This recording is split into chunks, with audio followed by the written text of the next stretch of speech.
Good morning, everybody. It's a pleasure to be here this morning. I'm Liesl Riddle, the Vice Dean for Strategy at the George Washington University School of Business.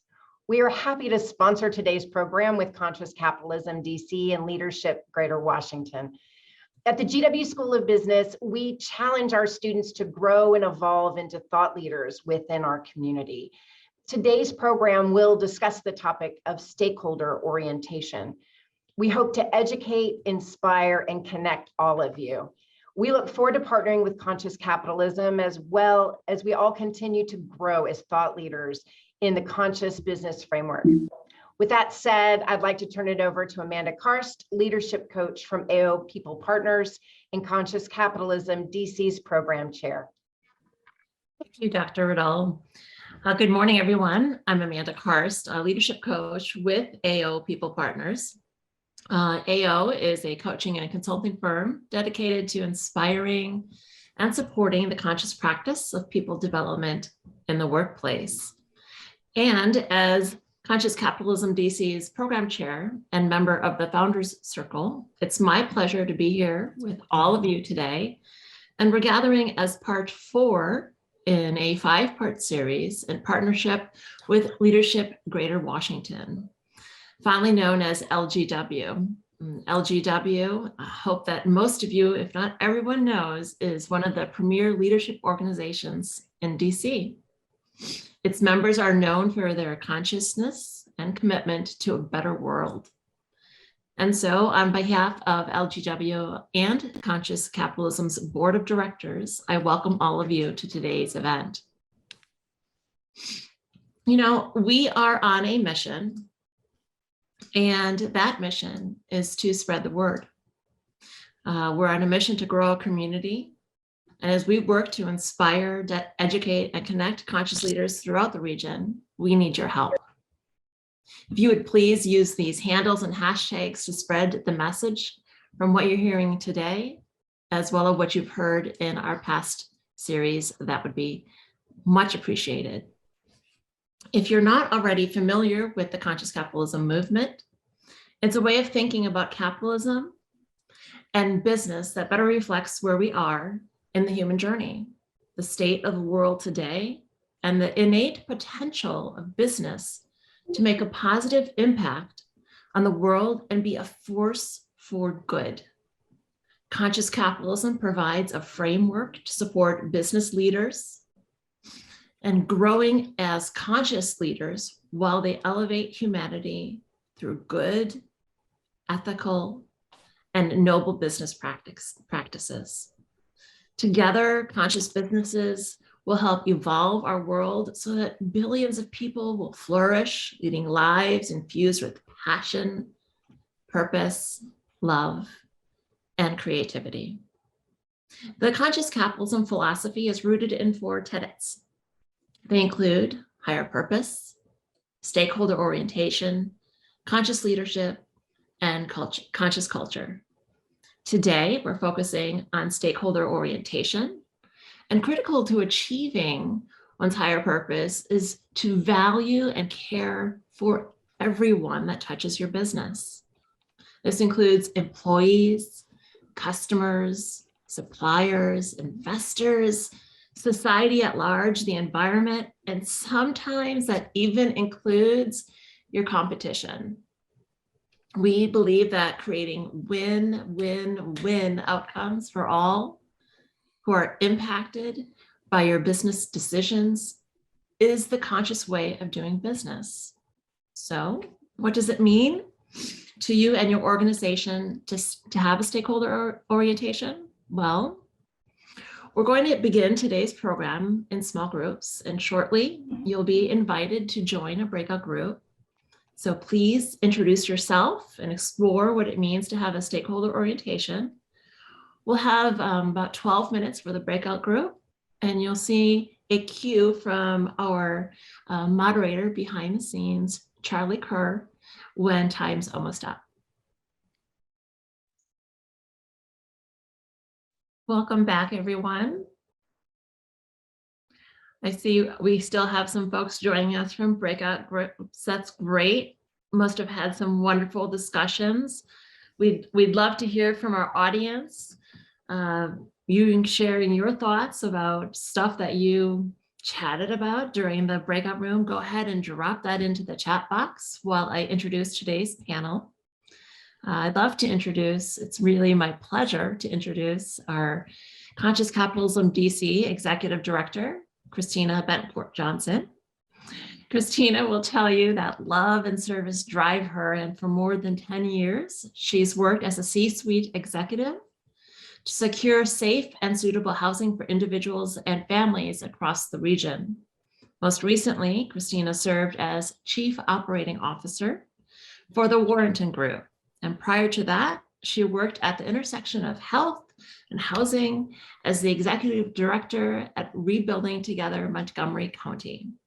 Today, Christina is CCDC's full-time Executive Director. She oversees the organization's strategic growth model and partnering with leading corporations such as, and folks that we have here today from the Motley Fool, Venable, Baker Tilly, the list goes on.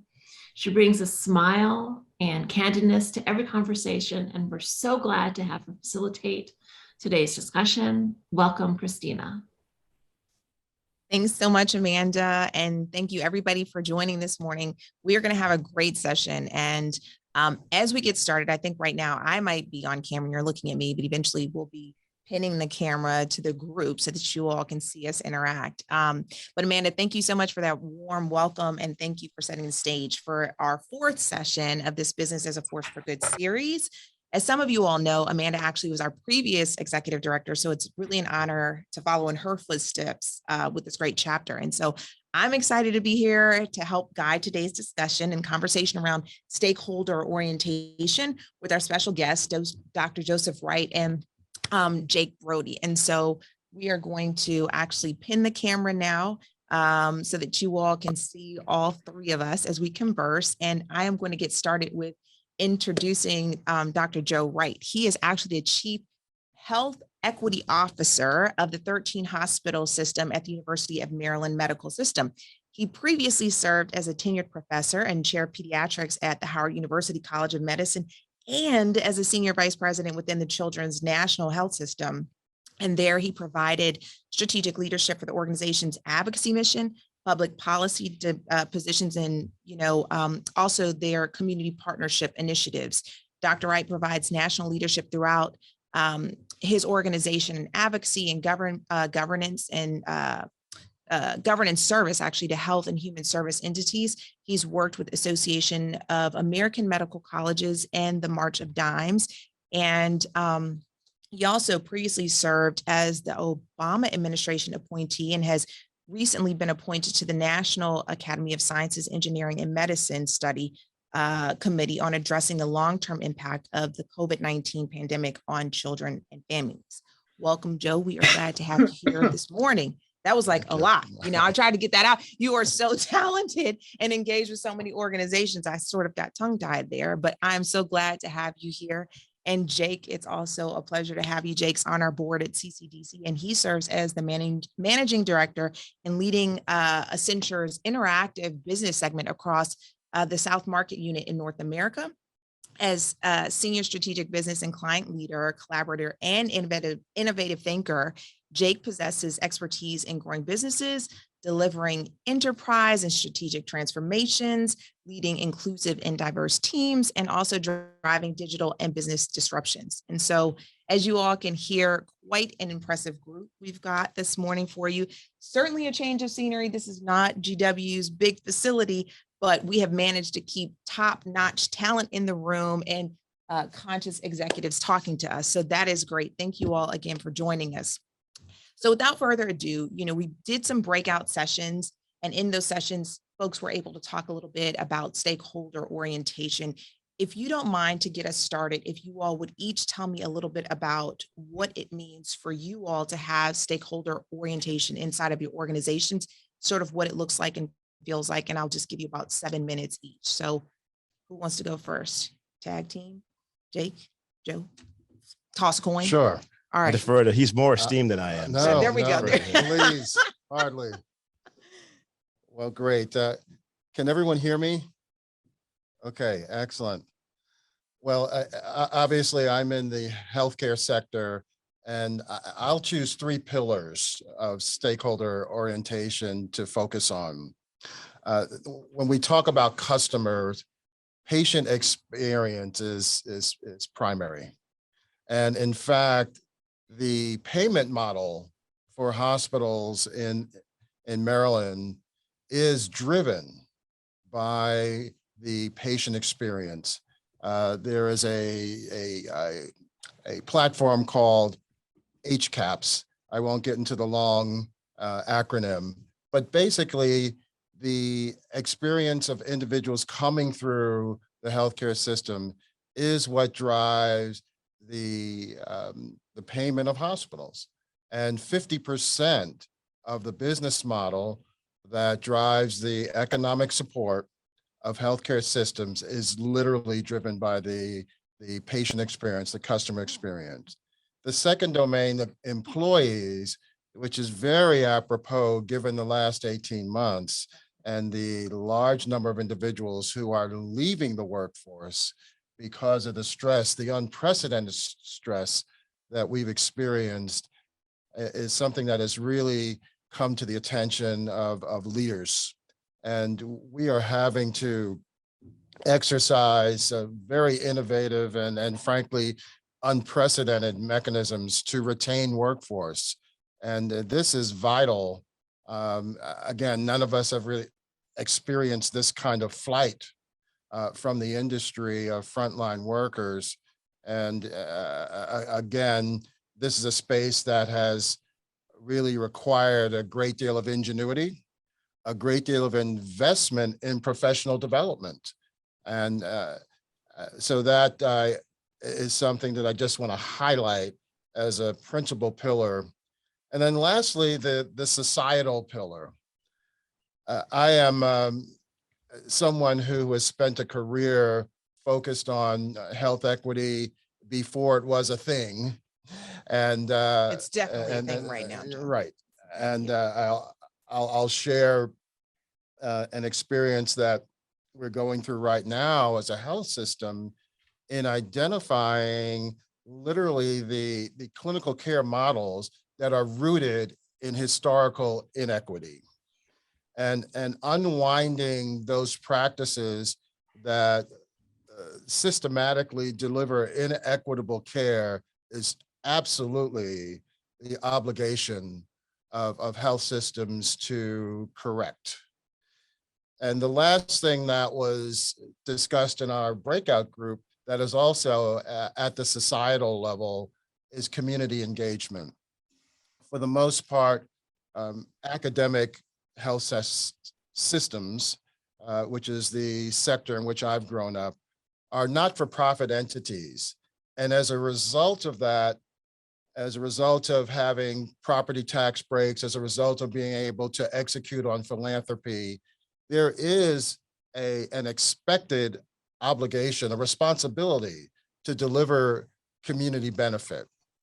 And that community benefit has to be characterized in hard green dollars, investment in our communities, and investment in an authentic way, investment in a way that actually tangibly improves the care and the health status of the communities around healthcare organizations. So those are the 3 things that really dominate right now and keep me up at night with regard to stakeholder orientation, engagement, if you will, and particularly the workforce, because again, this has been an unprecedented gauntlet for the workforce, and the stress, the mental health, the physical stress on the workforce is something that we are paying close attention to.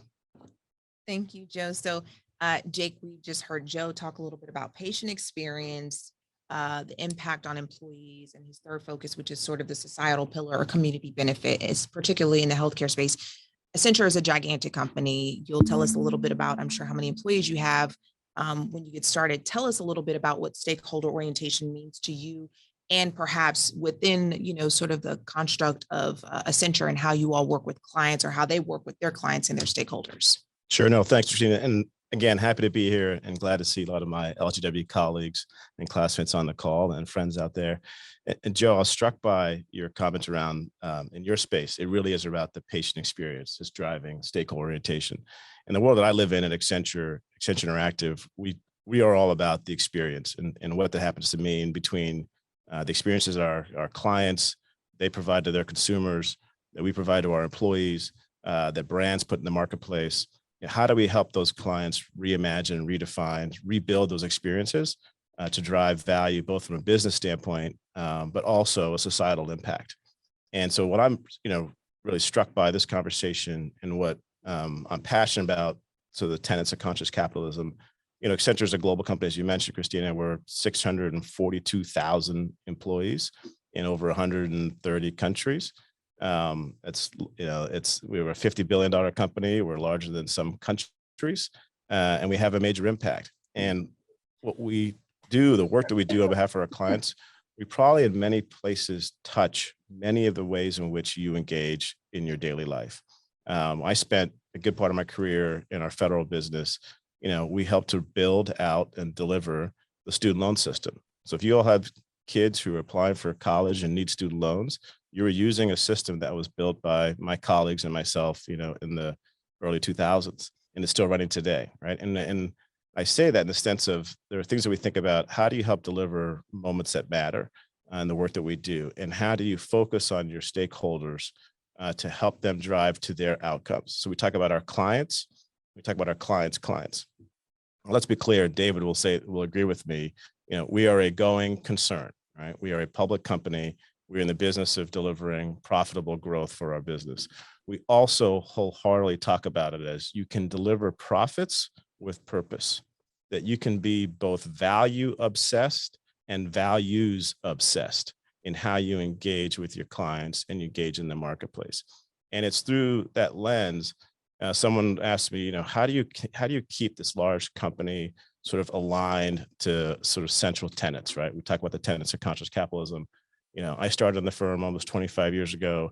We are an almost 100-year-old company. If you go back through the history of Accenture, Anderson Consulting, Arthur Andersen, folks don't realize we've been around that long.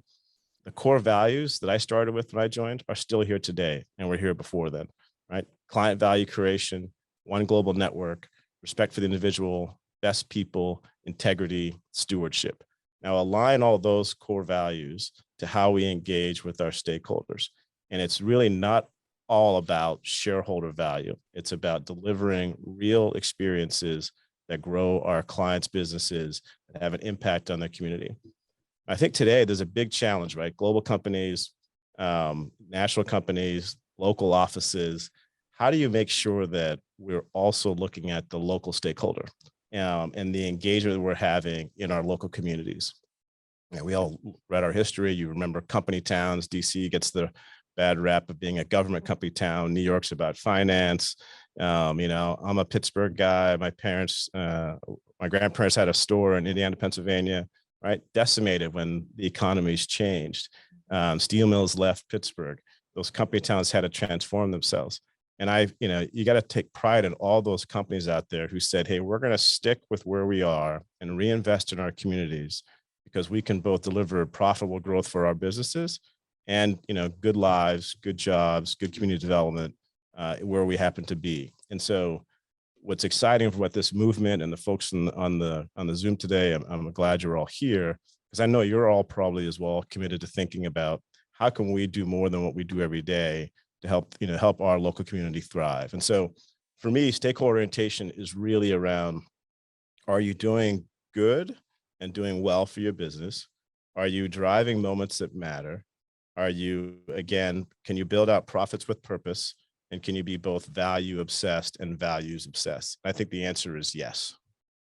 That was great. I appreciate both of your perspectives. And I think, Joe, what stood out to me immediately was that the money that this hospital is basically making is really tied to the patient experience.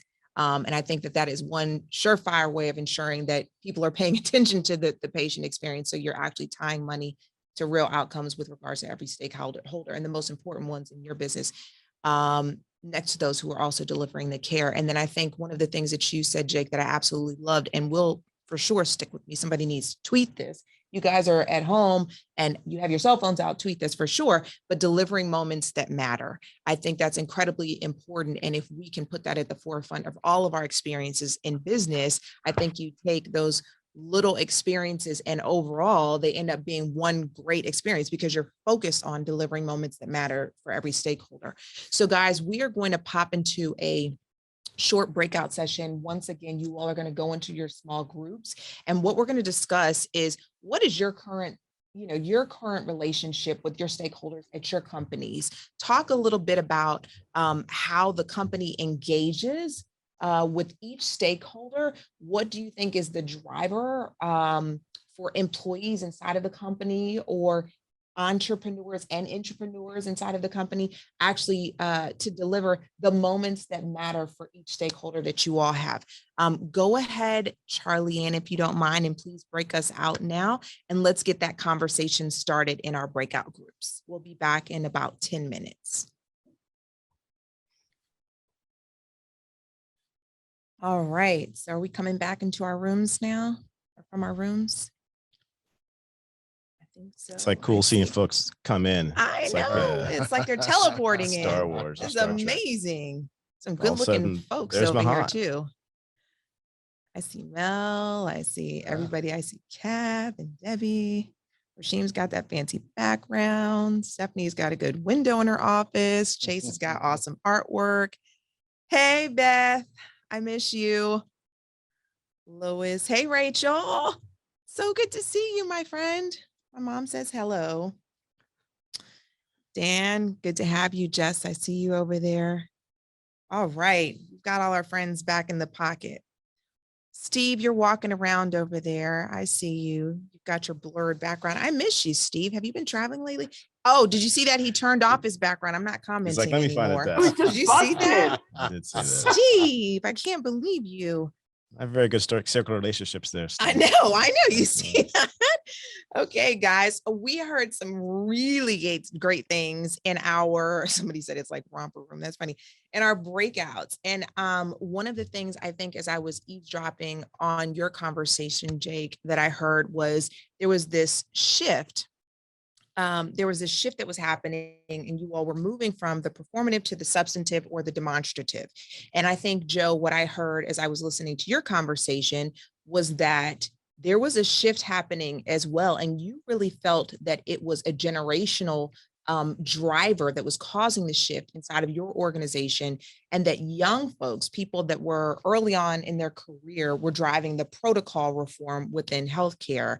I thought that was fascinating. And I thought it lends really nicely to what I'm about to sort of jump into, which is this quote. I'm going to start with this quote that I read the other day and noted. And it was, in a conflict, being willing to change allows you to move from a point of view to a viewing point and a higher, more expansive place from which you can see both sides. And so it sounds like you all are both seeing changes in organizations that are being driven, where there are points of view that people have. And then when you're really trying to resolve this conflict and sort of these differing points of view are coming to the surface, there's got to be a rise or an elevation where you say, okay, let's look at everybody's point of view. Let's figure things out. Let's shift from the performative to the substantive and demonstrative.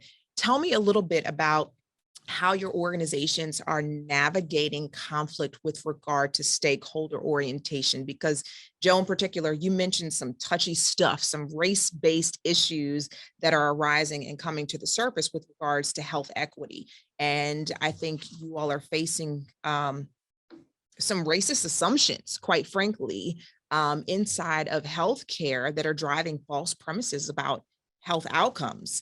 And so can you tell us a little bit about how you all are facing conflict and the sticky stuff inside of your organizations? And then we'll pop over to you, Jake, and I'd like you to do the same thing and share based on what you all's challenges are at present. Sure. And can everyone hear me? Okay, great. Yeah, I think the premise that is most important in the healthcare is to follow the science. And this is the way to combat some of the historically rooted premises that are not rooted in science. Race is not a biologic construct.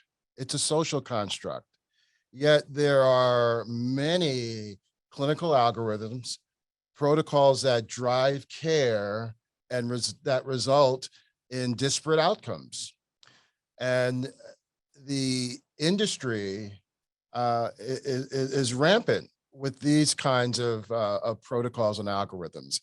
And in our breakout, we were discussing how to break through that inertia of not being willing from a leadership perspective to unwind and examine these approaches. And the comment that you picked up on was that I'm finding that the leadership that is driving the examination of frankly, of race-based medicine lies with early career and mid-career professionals, and supporting these individuals and having this be a part of their professional identity, their scholarship. As I said, I've spent most of my career in academic medicine, and making sure that at an institutional level, these individuals who are examining the impact of implicit bias on health outcomes, who are examining the historic institution of fallacies that are rooted in structural racism, either at the institutional level or frankly at the individual level, is an area, is a frontier, if you will, for which we need to support emerging professionals. And certainly I am committed to making sure that these individuals are supported, are promoted, and that their work is visibly conveyed. All right. Thanks. I'm going to pass this to you, Jake, and I'm No going worries. to give you a timer this time. I love this. I appreciate where you're going with this, Joe. And I'll sort of tell a bit of a story and some phrases and things that I focus on. One is around, I use the word intentional a lot. And when I think through trying to solve inherent challenges, you need to be intentional. You need to have the courage to be public about it. And we made a goal a number of years ago. We published our gender diversity stats, and we had a goal to be 50-50 balance as a company by 2025. And we're close to that, meeting that goal in terms of all our employees. And then last year, we published our diversity stats from an ethnicity standpoint as well. And we made goals around growth. When I say about, really strong leaders, my personal opinion, are intentional and focused on how you change the dynamic. So my team that I run, we've been going through a sort of a hiring spree or function recently. And I basically challenged my leaders and my recruiting team. I said, my aspiration is 50-50-50. I wanted in the pool of people we are hiring, I want 50-50 gender balance and at least 50% ethnically diverse. Because if I'm intentional about it and we measure ourselves on it, we will make it happen. Right? You will set aside the excuses. I can't find talented people of X, Y, or Z, because we all know it's garbage. I look at the screen right now and there's tremendous diversity of super strong, talented people. So people are there. You have to be intentional. And so if you think about back to stakeholder orientation and stakeholder sort of relationships, setting that goal and being intentional on how you work on it and measuring it is how you get to the outcome that you aspire to as an organization or as an individual leader. And then in our breakout room, there's a conversation around sort of, I think we're all feeling it, right? Whether you want to call it the Great Resignation, the C-session that hit coming out of the pandemic, which has been very tragic. How do you come back from that? And what I was saying is even a little bit, I feel like maybe the year or two before the pandemic, we began to see some shift away from, my point on the performative folks were always saying, hey, the best companies, they provide free lunches and there's Bouncy foosball ball. tables and there's, all kinds of stuff, which it really wasn't about the work or the mission of those organizations. And I think what we're seeing now is folks are taking a pause and saying, I want to work at a place, or I want to do work in my professional life that aligns with my own sense of who I am and my purpose. Do our values align? And folks are taking that choice now to say, I want to live here. I want to do this. I want to work in this way. And so conscious companies, I think, have an opportunity to really grasp that sort of change in dynamic today. How do you deliver with purpose? How do you both think about stakeholders as your customers as well as your employees? And then how do you create these intentional environments that move your organization forward to find talent in all aspects of it, and in all dimensions, in all places? And so to me, those are tremendous opportunities that we need to think about as leaders as we move forward. I appreciate you sharing that. I like the value alignment piece that you just spoke to. And I really appreciate, Joe, your perspective and sharing a little bit about sort of what's happening inside of your organization. One of the things that I had the benefit of hearing actually was the story behind, or the example that you provided last week as we prepped for this session a little bit and talked about what was happening inside of your organization about the wait list and how the wait list changed. Can you share, I don't want to say too much because I'm not going to be able to tell the story quite like you can, but can you share a little bit about sort of what the problem was, what the solution was, and then what the outcome is? Because I want our viewers to have some context to the question that I earlier asked you. Certainly, Christina. And what you're referring to is a very recent correction with regard to how we evaluate end-stage kidney disease. And this was reported in the Washington Post about a week and a half ago, but all across the country, health systems are recognizing that the calculation for something called estimated glomerular filtration rate, which is a component of how a kidney works, was rooted in a structurally racist calculation, which made an assumption that Black patients had a different constitution that would justify this particular difference in calculating kidney function.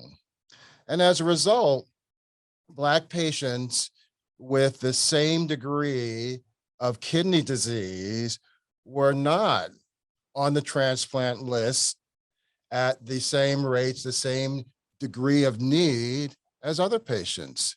So by simply eliminating this false pretense about the skeletal muscle mass of Black patients as a contributor to kidney disease, by eliminating that factor, we have now seen that hundreds, if not thousands, of Black patients across the country are where they need to be on the transplant list in order to deal with their end-stage kidney disease. So this is just one example, Christina. There are many in the way that medicine is practiced in this country that need to similarly be corrected. Right.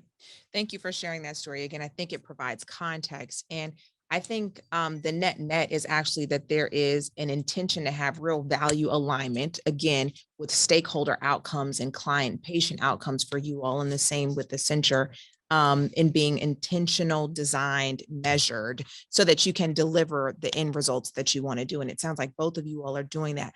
I'm actually going to do another breakout for 1 second. This is Amanda, if you could cue slide 7 for me. What I'd really like to do is have everyone break out into groups and talk just for a moment, maybe 5 to 10 minutes, about what you all are doing inside of your companies when there is a stakeholder conflict, or when there are issues that arise related to your stakeholders that, you know, the leadership and perhaps management, or not even management, when staff aren't really comfortable with what you are delivering to your stakeholders, and what the outcomes are. Jump into your groups now. Again, talk a little bit about what your companies do or what you are currently doing to address stakeholder conflict, and how hopefully you hope to improve outcomes as a result of this session and what you're learning here. All righty. Are we back now? Yep. Everyone hear me? Awesome. Welcome back, everybody. This was great. I was listening again. Han, if you don't mind dropping that tip in from David, let me see. Can I see it in the chat? How about David? Great. David saying it, because I had asked them what are some organizations. He had mentioned Whole Foods as an example of an organization that's doing this well. What are some other organizations that do it well? And go for it. Happy to share in 30 seconds. I just said, one of my favorite things as a stock picker, because that's a big part of my history and discipline, is I look at everybody else's company and say, who am I going to recommend? Who's playing the long game? Who's conscious? But one of my hot tips I gave with the 3 seconds left in the breakout room was I love to find companies that are competing in traditionally unionized industries that themselves are not unionized. Why are they not unionized? The answer is usually because they're treating people really well. They kind of get it. And then they come into an industry like trucking and they're devastatingly successfully competitive. And my example was Old Dominion Freight Line, which is actually a Southern Virginia company, multi-generational. Great example, of treating your employees really well and all of your stakeholders well. You'll see them advertising with Major League Baseball these days. They're kind of breaking out of more of a regional framework, but that's an example. So hot tip, find the non-unionized player in unionized industries. I'm not saying anything for or against unions. I'm just observing and seeing what wins out there. So that's it. So your point though, David, the underlying piece there is find those employers who focus on employee experience in line with their organizational goals, which to drive value. Sounds really good to me, Jake. And I did drop it into the chat earlier, a quick look at the graph of Accenture over the last 20 years, because right. anybody who wonders whether you can do well by doing good, you can see the benefit of people who play the game for the long term. And anyway, thank you. Thank you. And I think we've got just about everybody else. It's Joe. Joe, are you coming back to us? Are you here with us? He's there. I'm here. Okay. I'm here. I couldn't see I'm your in. picture. All right. Awesome. So we are here. And I think, David, that was great, because I think what I heard Joe's group say, and I'm not sure if it was Doug who said it, I was eavesdropping once again, but I heard that this is a marathon where we must be committed to long-term investment in humanity. And I love that quote. Do you remember who said that, Joe? Yeah, that was Dan from the Motley Fool, who was joining us from Denver. Oh, okay. Yeah. Okay, great. Great. Well, you guys are just getting all of the lift this morning, guys. So it's important to be value obsessed and values obsessed. And I'm not going to close just yet, but rather what I'd like to do is give everyone on here an opportunity to sort of drop your questions into the chat. We're going to do this like civilized Zoom participants here. And I'm going to pluck a few from the chat to ask our guests today before we close out. And I'll give them a moment too, to give us some golden nuggets of wisdom that we can apply as we, continue on this stakeholder orientation journey that we're all on. But if anyone has questions that they'd like to pose, again, please drop them into the chat and I will go ahead and get those addressed. Let me see, wait for it. Anybody? This group is essentially giving you all an A+. They have no questions. They're saying you have solved it all. Usually for them. Robert has some kind of question he wants to throw out there and try to trip me up. Okay, let's see. Anybody? Oh, look at that. David did. He said, how's Accenture's level of consciousness grown over time in your view, Jake? And what he's trying to do here is say, give us the good and the bad. Like, don't, straight shoot us. We know you weren't perfect all of the time. No, David knows this. We were Mind Trust brothers, so I Right. speak with candor and transparency, and I'll tell you that's how we operate. Let's be clear. I mentioned earlier a little bit. We're a large company. We've grown tremendously fast over the years. Like many companies, no one's perfect, and we haven't solved for it yet. But I think, this path that we're on around inclusion, diversity, and equity, it's not just a one-time thing, right? I think there's been a lot of self-reflection around where we want to be in the marketplace, how we want to drive the markets that we are in. And to do that, to lead with innovation, means you have to have diversity of thought, diversity of people, diversity of employee base. And we're a global company. So there's a whole lot of cultural dynamics. It's not just sort of a North America, which I think tends to start at the race issue. We have different challenges we're faced with globally, and all those things get mixed together in how we try to solve for the business. So I'd say we've gotten a whole lot better than we used to be. When I started in 97, it was 47,000 employees, primarily, male led at all levels and offices, majority men partners. And today, Julie Sweet is our CEO. Casey McClure, she's our CFO. I think of our 3 market leaders, 3 are men. And then the next layer of C-suite, our chief HR officer, Ellen Shook, woman.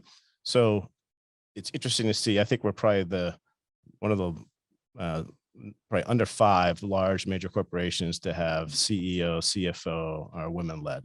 And that those goals sort of permeate down in our managing directors, our senior managing directors. We just promoted 143 senior managing director appointees and maybe 1,000 or so managing director appointees on December 1st. And I think it was maybe 40% were women. So we're continuing in that intentional journey. So. Well, the chat is blowing up. And so I'm going to try to run through a couple of these questions. What were you going to say, Joe? I saw the chat as well. Okay. And is there something you want to speak to that's coming through? I'd love for you to chime in and have the opportunity to respond. Well, just to dovetail on what Jake was sharing about the evolution of, frankly, leadership representation. I think the question in the chat talking about measures.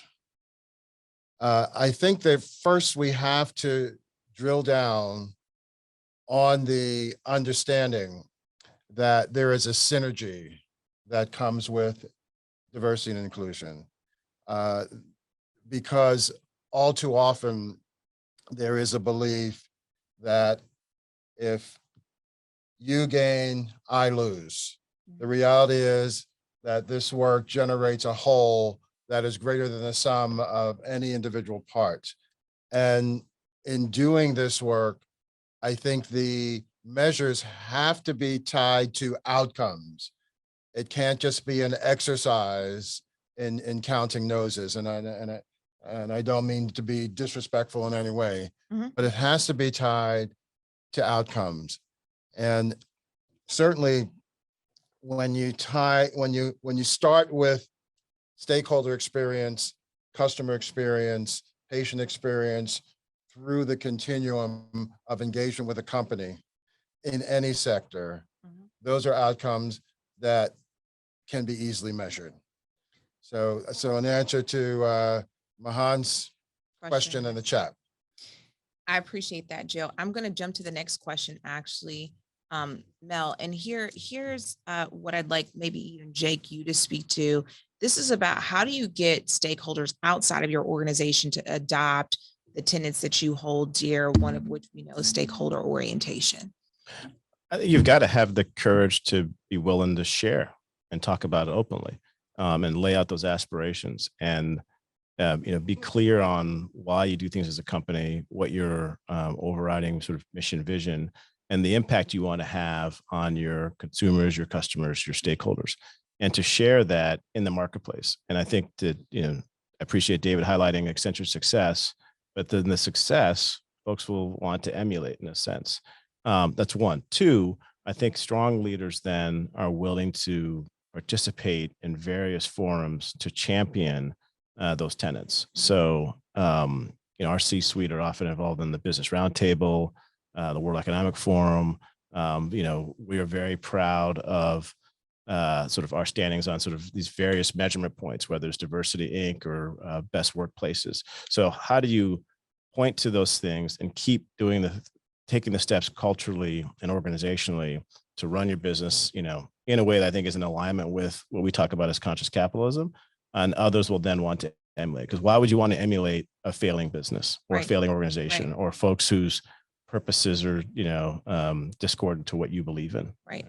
I would say yes. And I also think it's very important, and I'm going to speak to Beth's question here, that we continue to have these candid conversations about the things that we didn't do so well. Because as you all know, trust is actually built in moments of weakness, not necessarily in moments of strength. So if we're constantly out here talking about why we're so great and what we do so well, people can be like, we can't trust them. Like, you can't relate to that because we're all flawed. We're humans. At the end of the day, these stakeholders and having a stakeholder orientation is all about human interaction. And again, this is a marathon, and we've got to be committed to the long-term investment in humanity and the elevation of humanity through business, which is a great way to end this segment. Gentlemen, I am so thankful that you joined me this morning. Jake is off to the airport, guys. I mean, he made it here just before his flight took off to talk to us, and he's going to jet out of here.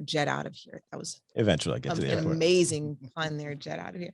Anyway, he's going to get out of here to go catch his next flight. Joe has very important work to do as well. We appreciate you gentlemen both for joining us this morning. Doug, I am going to popcorn this thing over to you. I know that you're still there. Thank you, Doug.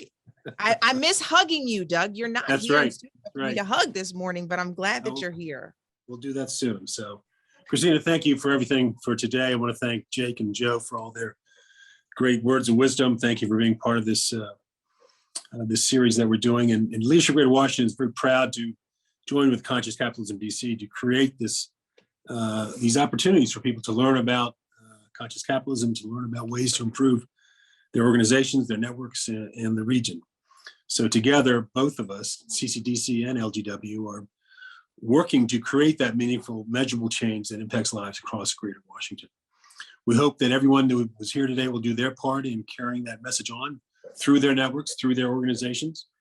And we also want to get some feedback on today's session. So there's a link in the chat to provide some feedback, to complete a survey to provide feedback. So we hope you do that for us as well. And finally, I want to extend a special thanks to our Founder Circle partners at CCDC, to the board of directors at LGWDC, and to the staff at both places for all their great work. Have a great day, everybody. We look forward to seeing you at our next event. Thank you so much for everything.